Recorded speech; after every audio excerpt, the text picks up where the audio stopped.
Ma'am, thank you po You're leaving? Alam mo, ang aga pa.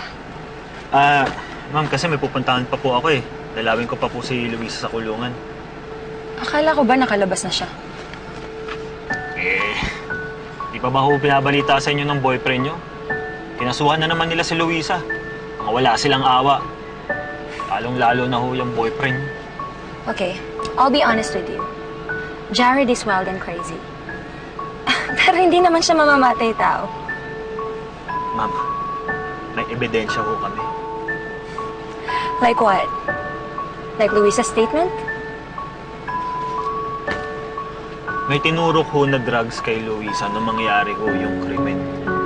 Sino pa ho bang gagawa nun? Tsaka ho yung sugat ni Jared sa braso. Kapareho nung umatake sa kanya. What? I hear you say it. Alam ng lolo mo. What do you mean? Sila yung Luisa. At may CCTV din po na nagpapakita na malapit si Jared dun sa rest house nung mangyari ho yung krimen.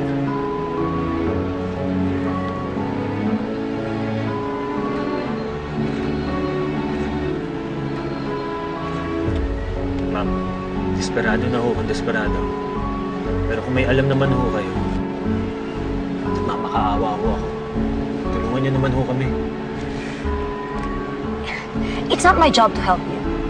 Kung kailangan mo ng tulong, sa pulis ka lumapit. Huwag sa'kin. Sige na. Di ba may lalakarin ka pa? Go! Go! Oo, ma'am. Salamat.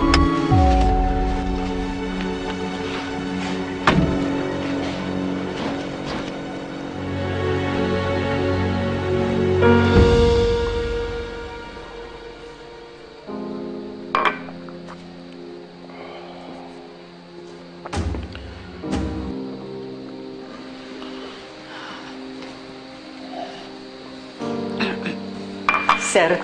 Manang Dalia. May savior.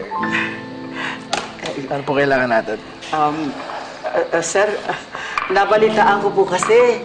Nakakulong na raw si Luisa. Pwede na po ako umalis. Yes, of course, of course. Pero hindi pa po pwede ngayon kasi tumatakbo pa po ang kaso. And kakailangan na namin ang aming key witness.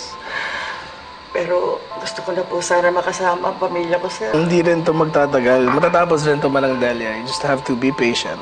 Okay? Pero, sir... Matatapos na to. Sandali na lang.